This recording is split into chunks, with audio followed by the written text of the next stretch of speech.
जादुई झूमर।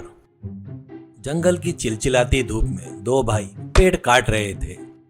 रामलाल, अरे छोटे भाई, इस हरे भरे पेड़ को मत काट, वो अभी जीवित है। चलो सूखी लकड़ियां चुनते हैं, हमें जंगल माता का सम्मान करना चाहिए। श्यामलाल, अरे भैया अपनी नीतियाँ बंद करो। ये हरी लकड़ी बेचोगे तो ज्यादा पैसे मिलेंगे। अगर तुम्हारी तरह सोचे तो पूरी जिंदगी इसी फटी कमीज और पुरानी झोपड़ी में गुजारनी पड़ेगी। मेरी कुल्हाड़ी की धार तेज है और मेरी लालच की कोई सीमा नहीं। रामलाल लंबी सांस लेकर अपना काम करने लगा। तभी एक बूढ़ी औरत लाठी के सहारे कांपती हुई उनके पास आई। उसके हाथ में एक पुराना लकड़ी का डिब्बा था। बुढ़िया, बेटा कोई है क्या? सुबह से कुछ नहीं खाया है, भूख से पेट जल रहा है। जो कुछ भी है दे दो, पुण्य मिलेगा। श्यामलाल ने उसे देखकर मुंह बनाया और अपनी कुल्हाड़ी हवा में लहराते हुए बोला, क्या बुढ़िया, हमारे पास खुद खाने के लिए कुछ नहीं है, तुझे क्या देंगे? लकड़ी काटने की जगह तेरा क्या काम? जा कहीं और जा, जंगल में फल चुन ले। यह कहकर उसने झिझक दिया और दूर एक बड़े पेड़ को काटकर चला गया।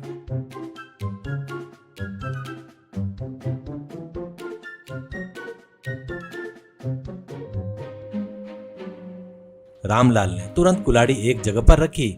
उसे खुद बहुत भूख लगी थी, फिर भी उसने परवाह नहीं की और थैले में से रोटियां निकालकर बुढ़िया को दे दी। रामलाल, अरे माँ, उसने गुस्से में कह दिया, आप बुरा मत मानिए, मेरे पास बस यही है, आप आराम से बैठकर भोजन कीजिए। जैसे ही बुढ़िया ने रोटियां खाई, वो अचानक चमकती हुई वन देवी में बदल गई। पेड़ काट रहे श्यामलाल को वो रोशनी दिखाई नहीं दी और कुल्हाड़ी के शोर में आवाज भी सुनाई नहीं दी। वन देवी, बेटा रामलाल, मैं वंदेरी हूँ। मैं भेष बदलकर अच्छे मन वालों की मदद करती हूँ। तुम्हें भूख लगी थी, फिर भी तुमने मेरी भूख मिटाई। तुम्हारी अच्छाई मुझे बहुत पसंद आई। ये लो डिब्बा, इसमें एक जादुई वस्तु है। घर जाकर अपनी पत्नी के सामने इसे खोलना, यह तुम्हारी जिंदगी बदल देगा। सिर्फ अपना भला मत करना, दूसरों की भी मदद करना। इतना कहकर देवी गायब हो गई। रामलाल हैरानी से डिब्बा सीने से लगाकर घर की ओर भागा।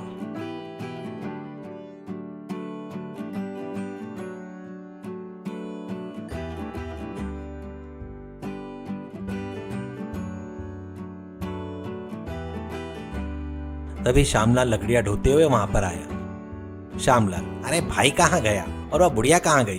खैर, लोगों की सेवा करने वाले किसी बेकार काम में ही लगा होगा। ऐसा कहते हुए वो अपने घर की तरफ निकल जाता है।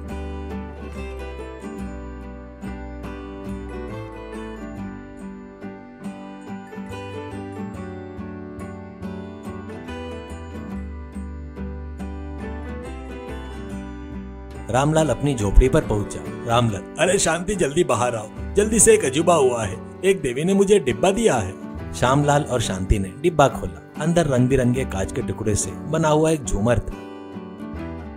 शांति, अरे ये तो पुराने कबाड़ की दुकान जैसा लग रहा है। हमारी झोपड़ी में दिया जलाने के लिए तेल नहीं, ये झूमर का लटकाएंगे।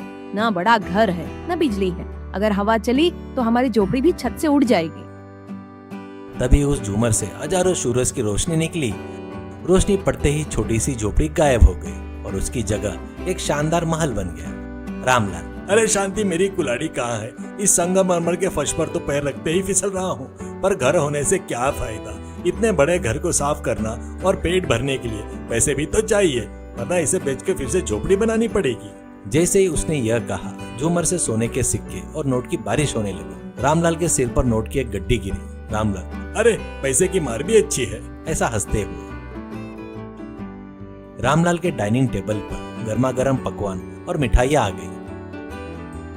रामलाल, अरे शांति, ये कोई साधारण झूमर नहीं है, ये एक जादुई झूमर है। हम जो भी मांगेंगे वो देगा, पर याद रखना, ये सिर्फ हमारे लिए नहीं, गांव के गरीबों के लिए भी, भूख मिटाने के लिए भी इसका इस्तेमाल करेंगे।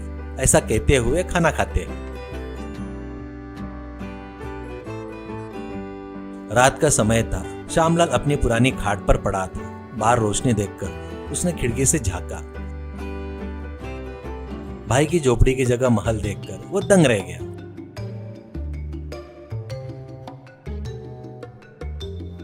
श्यामलाल, लीला उठ, जल्दी उठ। भाई के घर पर किसी ने सफेद पेंट किया है क्या? नहीं, वह तो संगमरमर का महल है। क्या भाई की लॉटरी लग गई? लीला, अरे भाई ने तो बड़ा प्लान बनाया है, रातों रात घर बदल लिया। चलो देखते हैं क्या चक्कर है। श्याम और लीला चुपके से रामलाल की खिड़की के पास गए। और वहाँ पर खिड़की में से झांक कर देखते हैं। अंदर रामलाल लड्डू खाते हुए झूमर के बारे में बात कर रहा था। रामलाल, इस जादुई झूमर के पुण्य से हमें सब कुछ मिला है शांति, पर शाम को पता चले तो वो इसे बाजार में बेच देगा, सावधान रहना। बाहर शाम फुसफुसाते हुए, सुना लीला, सब उस चमत्कारी झूमर की वजह से है। वो हमारे घर में आ जाए तो हमें महल बनाने की जरूरत नहीं, महल खुद हमारे पास आ जाएगा। लीला, हाँ शाम, उसके सोने के बाद इसे चोरी कर लेते हैं। भाई वैसे भी गहरी नींद में सोते हैं ना। रामलाल और शांति सोने के बाद शाम और लीला खिड़की से अंदर घुसे और बड़ी मुश्किल से झूमर उतार कर अपनी झोपड़ी में ले आए।